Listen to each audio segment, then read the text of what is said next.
Halo, assalamualaikum warahmatullahi wabarakatuh. Berjumpa lagi bersama saya. Saat ini kita akan coba untuk bercerita salah satu asal muasal dari provinsi yang ada di Pulau Sumatera seperti itu. Jadi nanti kita akan bercerita mengenai sejarah dari provinsi ini, dimulai dari perjuangan rakyatnya melawan kolonial Belanda dan juga penjajahan Jepang, dan juga perjuangan dari para pahlawan yang lahir dari provinsi ini. Dan juga nanti kita bercerita banyak tentang provinsi ini, salah satunya nanti juga dari yang akan kita bahas dari sistem kepemerintahannya sebelum menjadi provinsi seperti itu. Jadi seperti biasa teman-teman, sebelum kita lanjutkan untuk bercerita mengenai provinsi ini, mohon untuk tekan tombol loncengnya terlebih dahulu.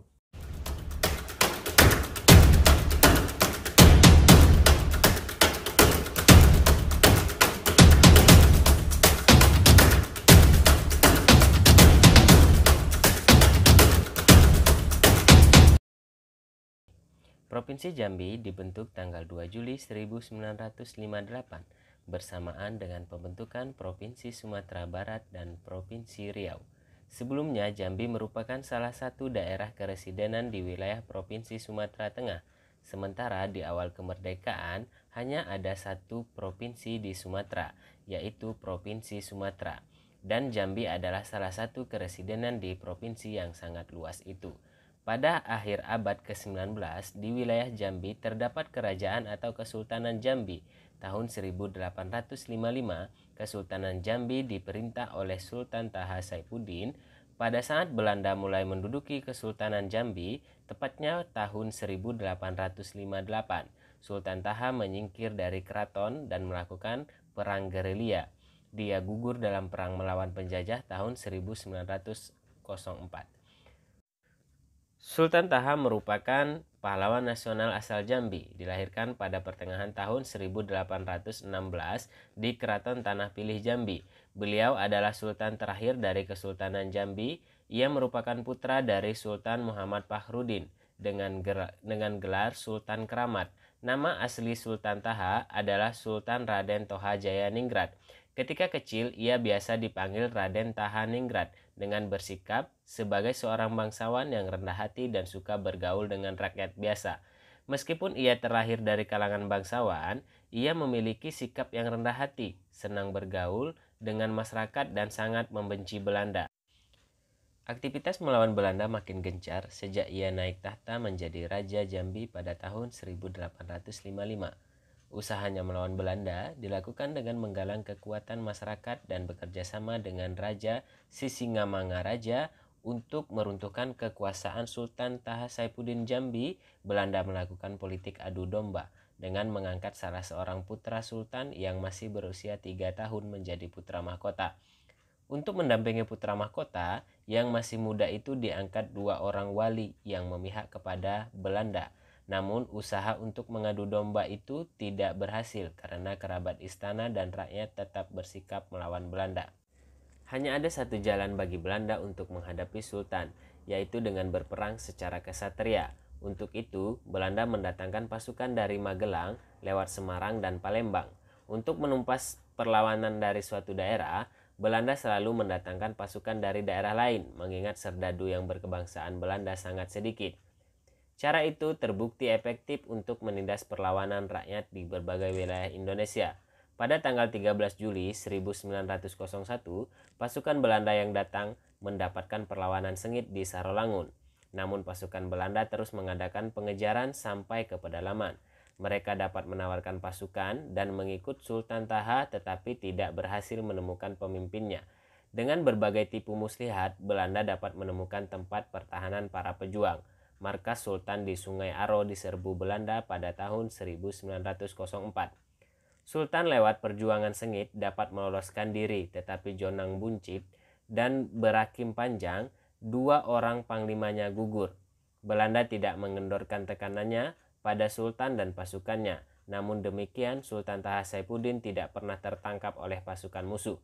Sebagian besar hidupnya adalah perjuangan melawan Belanda sampai ia tutup usia di Muaro Tebo pada tanggal 26 April 1904 dalam usia 88 tahun.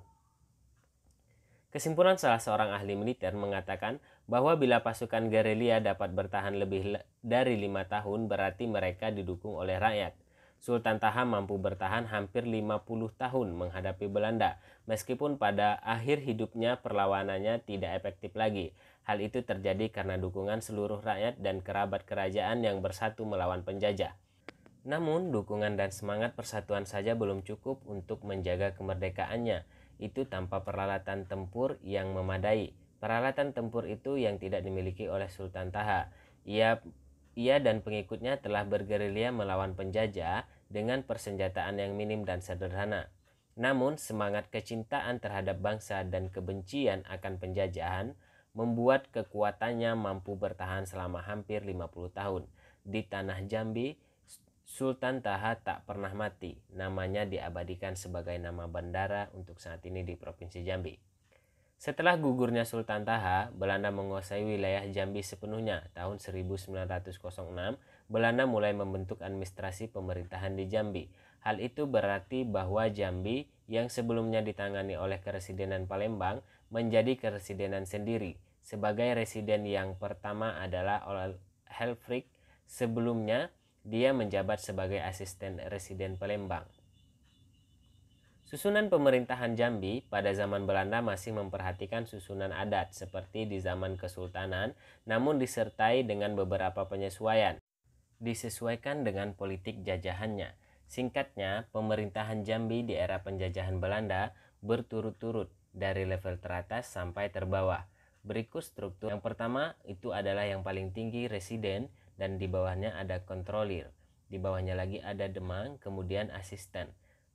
Setelah itu ada demang kepala, kemudian ada adat pasira, kemudian penghulu atau kepala dusun, kemudian baru rakyat. Rakyat Jambi tidak sepenuhnya mengakui pemerintahan kolonial Belanda. Hal ini terbukti dengan adanya perlawanan, yaitu Perang Serikat Abang yang terjadi pada tahun 1916. Perlawanan ini dapat dihentikan Belanda dan tokoh-tokoh perlawanannya disidangkan dalam suatu pengadilan yang dinamakan Pengadilan Rapat Besar Istimewa. Tokoh-tokoh perlawanan tersebut kemudian dibuang ke Digul, Ternate, dan Nusa Kambangan. Setelah peristiwa pembangkangan tersebut, Belanda semakin memperketat ruang gerak rakyat dengan mengadakan pembatasan-pembatasan berbagai kegiatan, perkumpulan, dan organisasi politik. Akibatnya, semua perkumpulan dan organisasi politik di Provinsi Jambi vakum dan akhirnya mati. Jambi akhirnya menjadi daerah yang kosong dari organisasi politik. Larangan Belanda tersebut ternyata tidak hanya pada organisasi politik, melainkan melebar pada dunia pendidikan. Belanda melarang rakyat Jambi untuk bersekolah atau mendirikan sekolah. Setelah beberapa tokoh memperjuangkan pendirian sekolah, seperti yang dilakukan oleh Haji Nawawi Haji Muhammad Khatib Hanafiyah, akhirnya ada juga beberapa sekolah yang berdiri, namun dengan pengawasan yang sangat ketat. Karena ada pengaruh dari Jawa, tahun 1939 lahir beberapa partai politik di Jambi. Adanya partai politik ini membuka mata masyarakat Jambi bahwa mereka harus berjuang mencapai kemerdekaan. Kesadaran ini juga muncul karena melalui partai-partai ini, mereka mengetahui bahwa di Eropa sedang terjadi peperangan sehingga terdapat ruang bagi rakyat di negeri jajahan untuk bangkit.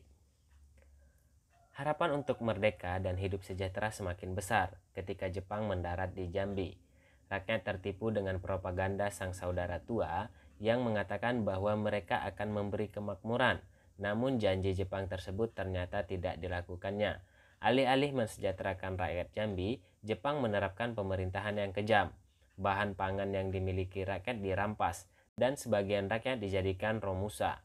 Kegiatan politik rakyat dilarang, bahkan dalam kegiatan sehari-hari pun selalu dimata-matai oleh tentara Jepang. Keadaan ini berlangsung sampai Indonesia merdeka hingga tanggal 17 Agustus 1945. Di awal kemerdekaan, Jambi yang waktu itu berbentuk keresidenan tidak pernah tenang. Kondisi ini disebabkan oleh adanya berbagai rongrongan keamanan, yaitu dari Belanda yang berkeinginan menjajah kembali. Tanggal 28 Desember 1948, Belanda membombardir Jambi, residen dan staf pemerintah menyingkir ke dusun Rantaumojo.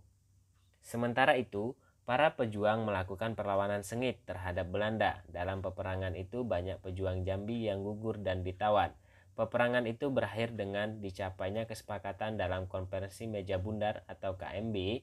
Belanda kemudian membentuk Republik Indonesia Serikat atau yang lebih dikenal dengan RIS, yang berisikan banyak negara bagian. Namun bentuk negara serikat ini tidak lama karena rakyat Indonesia tidak setuju dengan bentuk negara serikat yang berkeinginan untuk kembali ke bentuk kesatuan. Akhirnya pada tanggal 17 Agustus 1950, Republik Indonesia kembali berdiri. Setelah Jambi menjadi provinsi, terpisah dari provinsi lamanya, yaitu Provinsi Sumatera Tengah, rakyat dan pemerintah Jambi mulai menata administrasi pemerintahannya. Namun Jambi tidak bisa langsung melakukan pembangunan karena adanya beberapa pemberontakan, yaitu PRRI dan PKI. Baru setelah G30 SPKI dapat ditumpas, Jambi mulai dapat melakukan pembangunan. Kemajuan pembangunan Jambi mulai terlihat pada tahun 1968 sampai 1974. Selanjutnya Jambi terus melakukan pembangunan seiring dengan program pembangunan yang dirancangkan pemerintah pusat. Lancarnya pembangunan ini terkait erat dengan terjaminnya keamanan, sehingga membuat iklim dunia usaha semakin kondusif. Begitulah kira-kira sejarah singkat dari terbentuknya Provinsi Jambi. Sampai ketemu di video selanjutnya, kita akan coba membahas sejarah-sejarah lain dan juga tokoh-tokoh dari Provinsi Jambi.